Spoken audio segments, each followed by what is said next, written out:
Salut les proprios malins, ici Noah Kimnari, bienvenue sur cette vidéo. Alors je viens à peine de me lancer sur Airbnb et de mettre mon appartement en location sur la plateforme. J'ai enfin trouvé le temps et le courage de le faire, c'est le tout début de l'aventure et j'ai encore généré aucun revenu. Comme j'aimerais partager cette aventure avec vous, aujourd'hui j'ai tout simplement envie de vous montrer ce que j'ai fait. Et franchement, c'est pas terrible. En fait, j'ai publié mon annonce de location ce lundi, c'est-à-dire le 2 avril. C'était là. Aujourd'hui, on est le 5 avril. Ce jour-là, c'était Pâques, c'était férié, j'avais un petit peu de temps, je me suis lancé. Bientôt, c'est les vacances scolaires de printemps, et comme ma femme et moi, on est profs, on va partir avec les enfants à la montagne. C'est le moment idéal pour louer notre appart, et donc je voudrais le louer entre le samedi 21 avril ici et le samedi 12 mai ici. En fait, cette année, les vacances scolaires de printemps sont un peu spéciales parce que comme il y a le 8 mai et le 10 mai qui sont fériés, en fait, on a 3 semaines de vacances. Donc les enfants sont libérés 3 semaines, on va partir pendant 3 semaines. Comme ça approche, je me suis motivé, j'ai pris mon Samsung, quelques photos de l'appart, j'ai regardé quelques conseils vite fait sur internet et hop, j'ai publié une annonce. Autant vous dire qu'elle n'est franchement pas top. Aujourd'hui, on est jeudi et j'ai eu absolument aucune demande. Bon, c'est vrai que j'avais pas rangé l'appartement. Je m'étais dit, bah tiens, finalement, ça montrera l'appart tel qu'il est d'habitude. C'était peut-être pas franchement une bonne idée. Bon, je sais pas si c'est normal de pas avoir de demande en 4 jours. En fait, j'en sais rien. D'ailleurs, c'est une question que je me pose. Est-ce qu'on peut voir le nombre de personnes qui ont cliqué sur mon annonce? C'est vrai que finalement, je sais pas si le souci c'est que personne n'est intéressé par mon appart, ou si c'est l'annonce qui n'est pas assez visible sur le site, ou encore si des gens vont sur mon annonce mais la trouvent inintéressante et ne vont pas plus loin. Bon, il faudrait que je creuse le sujet. Donc voilà, je vous montre mon annonce et les caractéristiques principales de la location, sans doute a priori pour vous montrer ce qu'il ne faut pas faire. Alors, ici, on va aller sur la prévisualisation de mon annonce. Et le premier souci, effectivement, c'est peut-être la photo d'accueil. Je m'en étais rendu compte, mais j'arrivais pas vraiment à la modifier. J'ai énormément galéré avec les photos. Et donc, finalement, histoire de la publier vraiment, j'avais décidé de laisser tomber. Alors voilà, c'est un appartement à Marseille, Marseille Sud. Appartement 110 mètres carrés, c'est un grand appart. Euh, on est deux adultes et deux enfants. Il y a trois chambres et il y a une super vue sur la mer. Je l'ai mis à 120 euros la nuit. Je sais absolument pas si c'est bon ou pas. J'ai essayé de calculer. Si ça se trouve, je suis beaucoup trop cher. J'en sais rien. Il y a 6 personnes qui peuvent rester chez nous à peu près tranquillement. Trois chambres, 6 lits, et j'ai mis 2,5 salles de bain parce qu'il y a deux salles de bain et des toilettes séparées.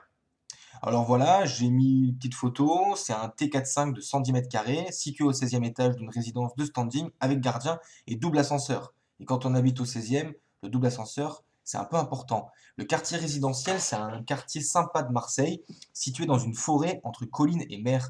C'est au parc national des Calanques, enfin en tout cas c'est tout collé. Il y a une vue à couper le souffle et c'est à 15 minutes à pied des plages. Donc a priori, je m'étais dit, c'est bon, l'appart, il a du potentiel. Bon, pour l'instant, personne n'est intéressé, donc finalement, je suis pas sûr d'avoir fait ce qu'il fallait. Appartement non fumeur et animaux non acceptés. L'appart non fumeur, j'ai arrêté de fumer, j'ai pas envie que des gens fument et qui ça sente la cigarette quand je reviens. Et puis les animaux, c'est principalement pour mes voisins. J'ai pas envie que mes voisins entendent un chien aboyer à longueur de journée, voire la nuit. Sinon, je pense qu'ils vont me détester très rapidement. Et comme on vient d'emménager ici, je suis pas sûr que ça soit une bonne idée. Alors les équipements, bah, c'est quelque chose d'assez classique.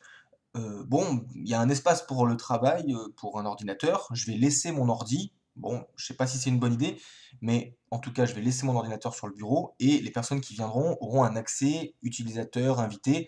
Je verrai un petit peu comment je vais faire plus tard. Il y a un sèche-linge, il y a un lave-linge, il y a un fer à repasser. Pas besoin d'aller à la laverie, de toute façon dans le quartier il n'y en a pas, mais vous avez tout sur place, c'est quand même assez pratique. Bon après les équipements de base, le chauffage il est collectif, il y a un ascenseur évidemment, bon il y en a même deux comme j'ai dit, la cuisine elle est toute équipée, donc les gens ils peuvent faire la cuisine chez nous. On va mettre les choses standards, des shampoings, des cintres, un sèche-cheveux que je vais laisser. Il y a un extincteur et un détecteur de fumée. Par contre, il y a des choses qui peut-être peuvent ne pas plaire du tout, c'est que pour l'instant, il n'y a pas la Wi-Fi. On a aménagé dans cet appartement, on a emménagé il y a pas longtemps et finalement, ben, en fait, j'ai pas encore internet, j'utilise tout en 4G, je connecte mon PC avec la 4G par mon téléphone et finalement, pour l'instant, ça me suffit, donc je me suis pas encore motivé à mettre tout ce qu'il faut à la maison. Il y a pas de clim, il y a pas la télé du coup, on regarde pas la télé, ça peut franchement bloquer, même s'il y a la télévision, mais elle est pas connectée, donc on peut regarder des DVD, mais c'est tout. Voilà. Bon, pour les équipements, c'est tout. Après, pour les couchages, ben là, j'ai mis le détail. Voilà. Le règlement intérieur, je l'ai mis. J'ai mis une entrée entre 16 h et 20 h. Bon, j'ai mis qu'il fallait pas faire de fête ni de soirée dans l'appart. J'aimerais que ça soit un appartement plutôt que je loue à des familles ou à des personnes qui sont comme ça calmes. J'ai pas envie qu'il y ait des jeunes qui viennent mettre un peu le bordel ici. Peut-être que je me fais des idées, peut-être que je m'inquiète pour rien, mais comme c'est la première fois que je le fais, j'avoue que je suis un petit peu frileux. J'ai même marqué, j'ai précisé, regardez, pas de bruit entre 18 h et 8 h du matin. En fait, j'ai peur que mes voisins, ça les dérange et franchement, j'aimerais avoir des relations cordiales avec eux. C'est un petit peu normal, je déteste quand les voisins font du bruit et que ça m'empêche de dormir. J'aimerais pas faire la même chose pour eux. Alors là, c'est un collègue à moi qui loue sur Airbnb qui m'a conseillé de faire ça. J'ai mis une caution en cas de dommages matériels dans le logement à 2 000 euros. Alors, je ne me rends pas compte, c'est le maximum. Comme j'ai un piano et que je suis un peu inquiet, c'est la première fois que je fais ça, j'ai mis ça. Si ça se trouve, bah, ça refroidit les gens. J'en sais rien. Pour les conditions d'annulation, bah, j'ai mis annulation stricte, c'est-à-dire l'annulation sans frais dans les 48 heures qui suivent la réservation. Par contre, ben, après, c'est un petit peu plus strict. S'ils annulent jusqu'à 7 jours avant l'arrivée, c'est 50% remboursé. En cas d'annulation dans les 7 jours précédant votre voyage, il n'y a pas de remboursement. J'ai mis ça parce que j'ai regardé sur des annonces sur Airbnb, j'en ai vu une qui m'avait l'air assez pro et j'ai vu ses conditions d'annulation. Comme j'en sais rien, j'ai mis ça. Si ça se trouve, c'est pas une bonne idée, j'en ai aucune idée. Bon voilà, moi j'ai pas de commentaires, je viens de commencer. Je suis sur Airbnb depuis novembre 2017. C'est pas beaucoup. Bon, en même temps, j'ai jamais loué sur Airbnb, sauf une seule fois, et c'est pour ça que j'ai un commentaire que j'ai laissé, mais c'est pas quelqu'un qui m'a laissé un commentaire. Donc franchement, les gens me connaissent pas, ils savent pas qui je suis, ils savent pas si je suis sérieux, ils ont aucune idée de l'appart. Voilà, l'appartement, bah, il est là, il est près de la mer, il est à Marseille, il est dans un quartier sympa. Et là, si vous regardez, bah, en fait, c'est près d'une zone toute verte et c'est la forêt. Et la forêt, c'est le parc national des Calanques. Donc on est à 15 minutes à pied des plages, les plages de la Pointe-Rouge, les plages des Calanques. Et au départ de chez nous, bah, on part à pied et on est sur tous les grands chemins de randonnée sympas de Marseille. Donc bon, c'est plutôt pas mal. Après, comme j'ai aucun comparatif, je sais pas du tout dans quoi je me lance, j'avoue qu'en fait, j'ai aucune idée si mon annonce est bien. Par contre, a priori, j'ai un souci sur les photos. Et comme ma sœur, elle utilise énormément Airbnb, je lui ai demandé, quand j'ai publié, d'aller regarder mon annonce et de me dire ce qu'elle en pensait. Et je vais vous montrer, ou plutôt vous lire, ce qu'elle m'a répondu par mail. Alors elle me dit que la photo de mon annonce, elle est triste, qu'elle est pas lumineuse, qu'elle est coupée au mauvais endroit et que c'est la première chose qu'on voit et qu'elle ne donne franchement pas envie. Elle dit, je me dis que ça pourrait être tellement mieux. Et elle a franchement raison. Surtout que quand on clique dessus, en fait, la photo c'est ça. Donc c'est la photo du balcon. Alors c'est vrai qu'elle est franchement peut-être pas très bien cadrée. Il faisait pas beau ce jour-là. Mais bon, là on se rend compte qu'il y a une vue. Et c'est vrai que quand on clique pas dessus, on voit pas du tout qu'il y a une vue. Donc c'est vrai que c'est pourri. J'ai pas réussi à faire mieux. Pourtant, je suis pas trop une quiche en informatique, mais franchement, ce jour-là, j'ai pas réussi. Ensuite, c'est la photo de ton couloir. Bien, mais je la mettrai en dernier. C'est pas faux. Moi, je voulais montrer qu'il y avait de l'espace, qu'il y avait un couloir qui distribuait toutes les pièces. Mais c'est vrai qu'en deuxième, c'est pas franchement une bonne idée. Puis, la cuisine qui n'est pas impeccablement rangée, alors que c'est très important, que rien ne dépasse, et dommage qu'on ne voit pas la vue.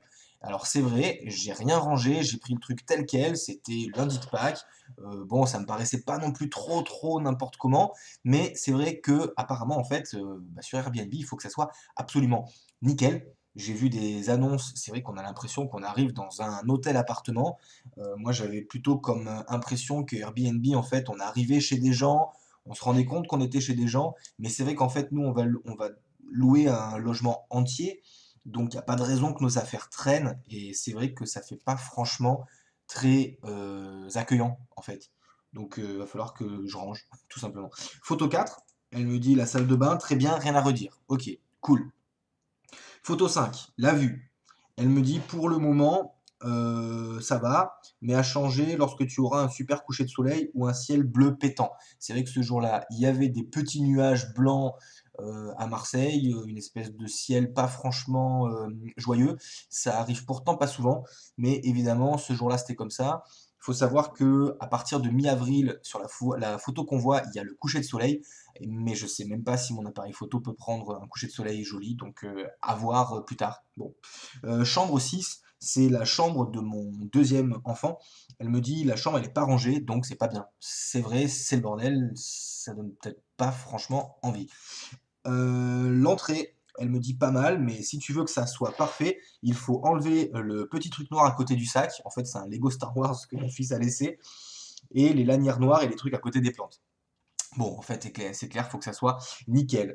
L'autre salle de bain, la serviette ne fait pas très clean et le dentifrice a enlevé, mais l'angle est bien. Ouais, c'est vrai, mais pourtant la serviette, je l'avais remise comme il faut, mais en fait, c'est vrai que ce genre de choses, ça fait pas clean.